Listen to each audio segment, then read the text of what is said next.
Le podcast du Centre national du livre aime les écrivains, qui débarquent dans les grands entretiens pour faire entendre leur voix unique.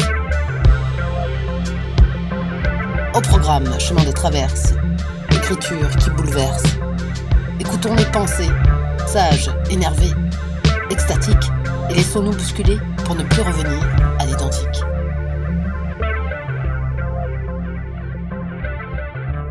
Avec son album Chumbo, publié chez Casterman, l'auteur Mathias Lehmann dévoile une partie de son enfance, mais s'attache surtout à raconter les années de plomb au Brésil à travers le destin de deux familles, avec une maîtrise du dessin fantastique, offrant ainsi une vision artistique, politique, belle et insolente. Dessinateur pour la presse et éditeur de fanzines, Mathias Lehmann a été choisi avec d'autres artistes pour illustrer le Grand Paris. Il était l'un des invités du festival BD à Bastia, soutenu par le Centre national du livre. Son livre avec Mathias Lehmann, c'est parti. Bonjour Mathias Lehmann, vous êtes ici à BD à Bastia en tant qu'invité. Une exposition vous est consacrée pour votre dernier album, Chumbo. Et pouvez-vous nous raconter l'histoire de cet album ? Alors Chumbo, en fait, c'est une espèce de saga familiale qui se passe au Brésil au XXe siècle. Ça couvre à peu près 70 ans de l'histoire brésilienne. En fait, ça commence en 1937.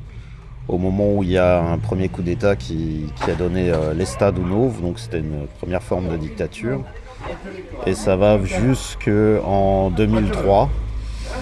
Et au milieu du récit, évidemment, le cœur du récit, c'est la dictature militaire, le coup d'État militaire de 64, qui a duré 20 ans. Et au cours de cette dictature, il y a eu ce qu'on appelle les années de plomb, qui ont duré de 68 à 74 à peu près, qui ont été les années les plus dures de la dictature.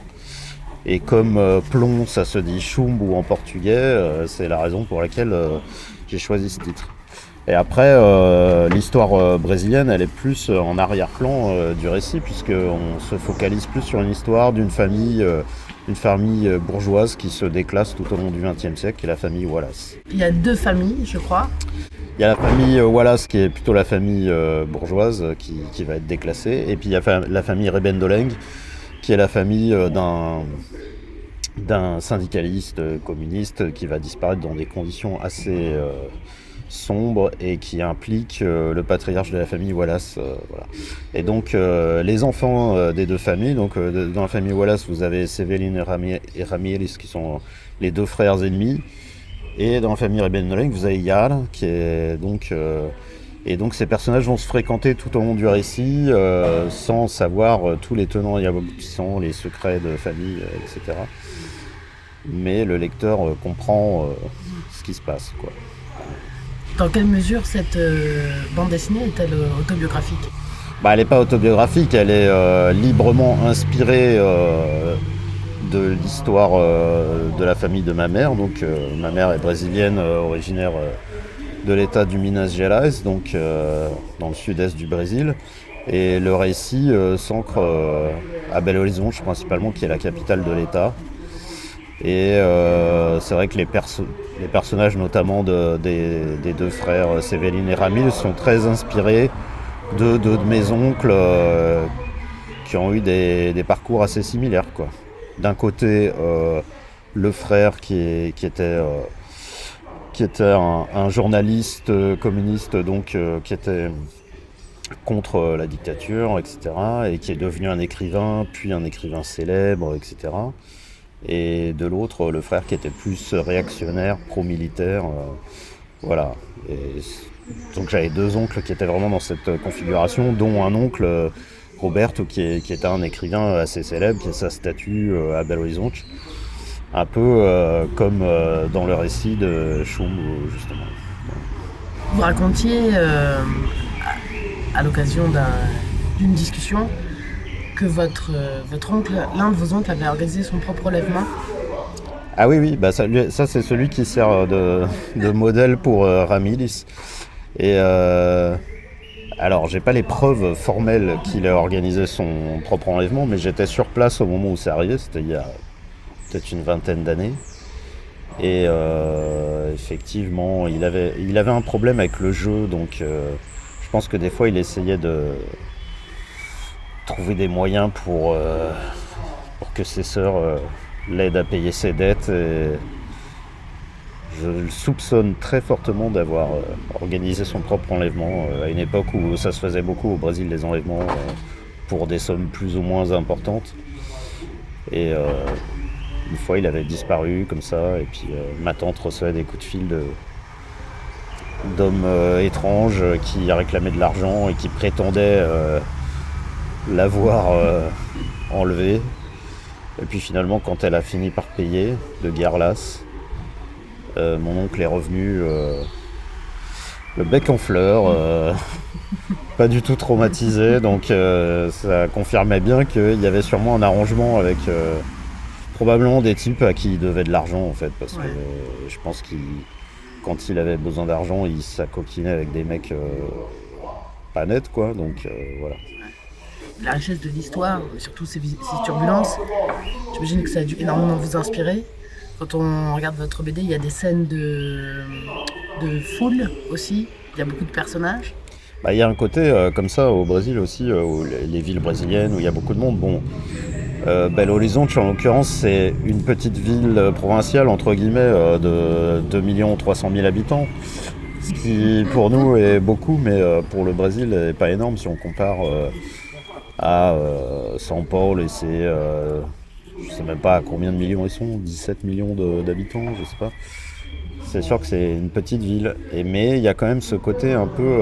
il y a toujours du monde dans la rue, il y a ça, enfin pas toujours, pas les samedis après-midi, c'est vrai, mais dans certains quartiers, à certaines heures, il y a toujours du monde dans la rue, ça grouille, il y a un côté foule comme ça qui est assez spectaculaire, quoi. Et j'avais envie de rendre ça aussi dans le récit. Vous avez des scènes où j'ai passé beaucoup de temps, du coup, à dessiner beaucoup de gens, beaucoup de personnages, tout ça.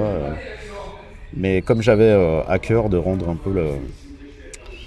peu tous les aspects comme ça du Brésil et puis de la ville de Belo Horizonte en particulier, quoi, même presque rendre l'odeur des lieux et tout ça. Voilà, j'ai travaillé là-dessus. Ça prend du temps de faire une BD comme celle-ci? Bah moi, mon expérience de la bande dessinée, c'est que ça prend du temps de toute façon, et je pense que c'est le cas de tous mes camarades autrices et auteurs. Il n'y en a pas beaucoup qui travaillent très très vite, il y en a, mais globalement, c'est quand même très rébarbatif, même si c'est sûrement un plaisir aussi, sinon on ne le ferait pas, mais c'est long, ouais. Chumbo, ça a pris 3 ans et demi, mais c'est finalement un délai assez court compte tenu du fait que le livre fait 368 pages, que j'ai travaillé sur tout en même temps, donc c'est 3 ans et demi de recherche, parce que j'ai quand même lu beaucoup de documentation, c'est 3 ans et demi de recherche, découpage, écriture, dessin. Découpage, il y a tout un découpage. Oui, le découpage, c'est la partie importante. Moi, ce que j'appelle le découpage, c'est un peu... certains disent le storyboard, mais c'est comment on va répartir l'action sur la page. Et encore, je dis l'action, mais je devrais dire les informations, parce que pour moi, en fait, la question, c'est plutôt comment je vais faire passer tout un tas d'informations dans une page, et selon quel rythme. Ouais. Et donc le rythme, l'espace dans la bande dessinée, c'est ça qui est intéressant, c'est que tout ça est intimement lié, quoi. Il faut savoir doser. Comment on fait, par exemple? C'est intéressant, on entend souvent parler du rythme en littérature. Mais justement, le rythme en BD, comment on s'y prend? Moi, je pense que ça dépend de comment on décide de répartir les choses dans la page. Donc, si on fait une page avec 2 cases, ça va pas être la même chose qu'une page avec 18 cases, ou une page où il y a des cases et entre les deux il va y avoir un espace blanc, etc. Enfin, selon la disposition des choses. Moi, j'aime bien éclater la composition de la page et pas forcément faire un gaufrier classique, c'est-à-dire avec 8 cases de la même taille. Et ça m'arrive d'en faire, mais il faut que ça ait du sens. Et il faut qu'à un moment donné, il y ait ce besoin de répétition, etc. Ça aussi, c'est toujours un travail sur le rythme. C'est presque comme une partition. Ça, je crois que c'est Chris Ware qui avait dit ça. Ouais. Et je pense qu'on peut faire confiance à son jugement. Donc, la page, il y avait peut-être un rapport comme ça entre la page et une partition de musique où on voit bien les évolutions, etc. Visuellement, de loin, quand vous regardez une page de bande dessinée, vous comprenez déjà ce qui se passe un petit peu, même si vous n'arrivez pas à déchiffrer, mais en tout cas, vous comprenez le rythme de l'action, etc. Quel est votre parcours? Vous avez fait les Beaux-Arts? Vous avez Non. Quelle formation avez-vous suivi? Moi, j'ai un bac. En fait, j'ai postulé aux Beaux-Arts quand j'avais 18 ans, aux Beaux-Arts de Paris, et j'ai été recalé. Et puis, comme j'étais très soupe au lait, je me suis dit, ah bah si c'est comme ça, bah Je vais la faire, ma BD. Ouais, voilà. Mais effectivement, j'avais passé les entretiens, puis ils m'avaient dit à l'époque, alors je sais pas si maintenant ils sont plus ouverts sur la bande dessinée aux Beaux-Arts de Paris, mais en tout cas à l'époque ils avaient vu mes trucs. À 18 ans, j'avais déjà publié des fanzines et tout ça, donc moi je faisais déjà de la BD. Et ils m'avaient dit, mais qu'est-ce que vous venez faire ici ? C'est pas votre place et tout ça, donc voilà. Mais bon, j'avais 18 ans, évidemment, tout ça c'était pas abouti. J'aurais pu repostuler, mais j'ai pas eu envie. Puis après, j'ai pas voulu faire d'école, de machin. J'ai continué à faire des fanzines. Finalement, pour moi, c'était ça qui était logique. Puis un jour, puis après, ça a fini par se professionnaliser, un peu bon an, mal an, comme ça. Mais vous avez un comparse, on va dire, de fanzine qui s'appelle Nicolas Mogg. Nicolas Mogg.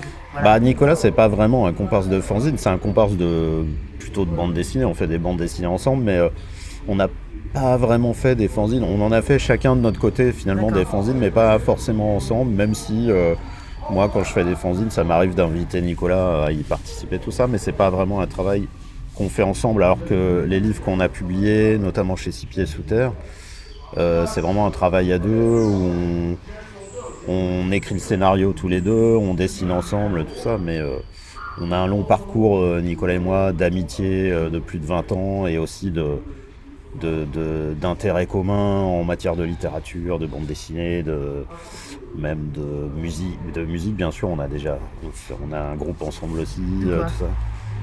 Quel genre de musique ? Ah, quel genre de musique ? C'est de la country dépressive mal jouée. Qui s'appelle Rhodes. Mais bon, c'est un groupe, je suis pas sûr qu'il existe encore en fait. Donc, des fois on se dit, allez, on s'y remet. Puis en fait, on est 4 normalement dans le groupe, c'est à géométrie variable. Et tout le monde n'est pas forcément à fond pour continuer. Donc, puis on n'est pas tous dans la même ville. Donc voilà, bref. Mais en tout cas, avec Nicolas, ouais, c'est vrai qu'on a beaucoup échangé on s'est fait découvrir des choses mutuellement, tout ça. Et donc, voilà. C'est intéressant de travailler ensemble pour ça. Le fanzine, qu'est-ce que ça apporte ? Qu'est-ce que ça vous apporte ? Aujourd'hui, ça m'apporte toujours de faire du fanzine, c'est une respiration aussi, parce que c'est un moment où je fais quelque chose pour moi, sans me soucier de délai, de rendu, de qu'est-ce que les gens vont penser, est-ce qu'il faut que je montre ça à un éditeur, qu'on en discute, des impératifs divers, commerciaux, etc. Là, je fais ce que je veux.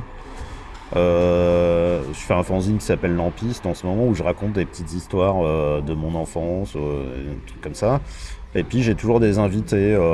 Généralement, je demande à quelqu'un de dessiner la couverture, et la couverture, c'est toujours un dessin de moi enfant, donc c'est très mégalo. Hein.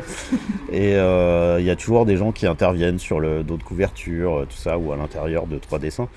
Et moi, c'est vraiment un plaisir déjà de demander aux gens de me faire des dessins, parce que ça me fait rire. Et puis voilà, de faire mon truc sans me poser plus de questions. Et puis je me fixe même pas non plus des impératifs commerciaux, parce que j'en vends à l'occasion. Si j'en ai sur moi, je le vends à des gens comme ça au passage, ou alors via les réseaux sociaux, tout ça. Mais là, c'est vrai, par exemple, je suis en rupture de stock. Ouais. Il faudrait réimprimer. J'allais vous demander où peut-on les trouver ? En ce moment, on peut pas les trouver parce que je suis en rupture de stock. Il faut que je réimprime, mais j'ai la flemme. Je le ferai quand j'aurai envie, voilà.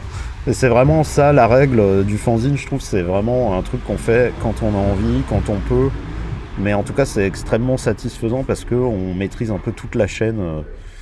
Alors que l'édition plus traditionnelle, c'est quand même compliqué. Même si on bosse avec des petits éditeurs où le rapport est plus artisanal, on va dire, ça reste quand même... on est dans des rouages qui nous échappent un petit peu. Tandis que le fanzine, c'est moi qui gère, quoi. Vous le trouvez où, en fait, dans certaines librairies dans Paris ? Non, c'est ce que je dis, c'est que c'est déjà arrivé qu'il soit en librairie, ouais. Mais ça fait long. Là, par exemple, les nouveaux numéros, ils sont pas disponibles en librairie parce que je devais en envoyer à des libraires. Ah si, ils sont peut-être disponibles dans une librairie. Je suis même pas sûr, tu vois, pour te dire à quel point c'est... Mais non, des fois, je le mets en vente par exemple, la dernière fois que j'en ai vendu beaucoup, c'est avant d'aller au festival d'Angoulême, j'ai annoncé sur les réseaux sociaux, en l'occurrence mon compte Instagram, que si les gens me croisaient au festival d'Angoulême, j'aurais le fanzine sur moi. Et effectivement, il y a des gens qui m'ont cherché plus ou moins, etc. Puis je l'ai vendu sous le manteau comme ça. Et comme c'est des petits tirages, tout ça, c'est voilà, ça reste vraiment très artisanal. Et puis il s'appelle comment ce fanzine ? Lampiste. J'ai lu également que vous étiez influencé par Crumb. Crumb, c'est sûr, mais en fait, depuis que j'ai sorti Chumbo, tout le monde me parle de Crumb tout le temps. Et effectivement, c'est une influence. C'est un dessinateur de génie, etc. Tout ça, mais entre Crumb et moi, il y a eu 10 000 personnes qui sont passées. Et évidemment, il y a aussi 10 000 personnes qui m'ont influencé à part Crumb. Donc après, je comprends que les gens voient l'affiliation. Mais il est. Si on devait partir de lui, voilà, après ça oui, parce qu'après, moi, il y a beaucoup. En fait, ce qu'il y a, c'est qu'il y a une grosse influence de la bande dessinée indépendante américaine qui, de manière générale, a été influencée par Crumb aussi. Donc, évidemment, il y a cette filiation qui est claire, hein, mais il n'y a pas que lui. Effectivement, moi, j'aime beaucoup Daniel Clowes, Charles Burns et puis Julie Doucet. C'était vraiment la révélation de mon adolescence. Tout ça. Et Maus, en l'occurrence, si on parle d'Art Spiegelman, c'est vrai que moi, Maus, ça a été le livre qui m'a vraiment fait découvrir la bande dessinée américaine, alors que quand j'étais enfant, je lisais plutôt de la bande dessinée franco-belge, Franquin, Fmur, Fred, tout ça, que j'aime toujours beaucoup, hein, mais c'est vrai que quand j'ai découvert Maus, ça m'a ouvert vers autre chose, quoi. Une bande dessinée avec des références différentes, en politique, mais peut-être. Et voilà, et avec un contenu aussi qui était plus adulte, dans le sens où on pouvait aborder des questions, évidemment. Bon, Maus, c'est la question absolue, mais des questions très aussi sérieuses, quoi. Enfin, voilà. Et quand même avec un certain humour. Est-ce que l'humour pour vous en bande dessinée, c'est ce que vous recherchez, quels que soient les... C'est pas que je recherche, mais c'est une forme de... presque d'humilité dans le travail d'auteur, j'ai l'impression. D'abord, c'est intéressant d'essayer de faire rire les gens quand même, parce que c'est un exercice pas évident. Mais en plus, je pense que... Enfin, moi, j'ai beaucoup de mal à lire des bandes dessinées où il y a zéro humour, parce que j'ai l'impression que ça manque d'une forme d'humilité, quoi. J'aime bien ce truc de se dire, de rester un petit peu humain. Et puis c'est la seule émotion que j'ai envie de créer chez les gens, en fait, parce que j'ai pas envie d'aller chercher la tristesse des gens et tout ça. Je trouve ça limite manipulateur. Alors que l'humour, je pense que chercher à faire rire une personne, ça reste assez, comment dire, c'est pas, on n'entre pas dans une forme de manipulation je sais pas. J'aime pas les trucs tire-larmes, on va dire. Ou alors des larmes de rire, mais je suis pas si drôle que ça non plus, pas déconner. Vous avez un projet en tête, Mathias Lehmann ? Là pour l'instant, en fait, je travaille surtout sur l'illustration, parce que je suis en train de faire des dessins pour des fresques pour une des prochaines stations de métro du Grand Paris, là. Donc j'ai ça à faire en priorité. Vous avez été sélectionné, j'ai vu. J'ai été sélectionné, il y avait un appel d'offres avec une trentaine d'illustrateurs et d'illustratrices, et puis une trentaine de gares nous ont été attribuées. Et donc moi je dois illustrer un des quais de la gare de Villejuif, Institut Gustave Roussy.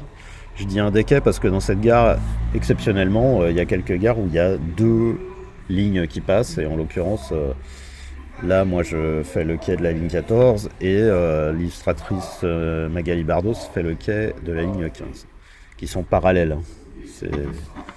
En fait, c'est parce que la station Institut Gustave Roussy, ça a été creusé très profondément dans le sol. C'est Dominique Perrault, l'architecte, et puis ils ont creusé très profondément dans le sol, et vous avez 2 lignes qui sont parallèles, l'une par-dessus l'autre. Donc la ligne 14 et la ligne 15. Donc ce sera le prolongement des 2 lignes. Voilà. Et donc moi je fais les panneaux pour la ligne 14. Donc j'ai encore Pas mal de boulot. Voilà. Et donc, quand j'aurai fini ça, je pourrais me mettre à d'autres projets de bande dessinée et notamment un recueil d'histoires courtes qui est prévu chez Casterman, probablement au courant 2025. Quel genre d'histoire? On va dire des nouvelles, quoi, en quelque sorte, et qui ont été, pour certaines, prépubliées dans la revue Pandora, qui est une revue qui a été publiée par Casterman. Et puis, il y aura quelques histoires inédites. Voilà. Qui tournent autour de la question, enfin de la banlieue parisienne, en fait. C'est un peu l'idée de cette périphérie, là, de cette zone un peu particulière. Voilà. Donc finalement, c'est pas très éloigné de cette histoire de station de métro, quoi. Il y a un lien. Merci beaucoup Mathias Lehmann. Merci à vous.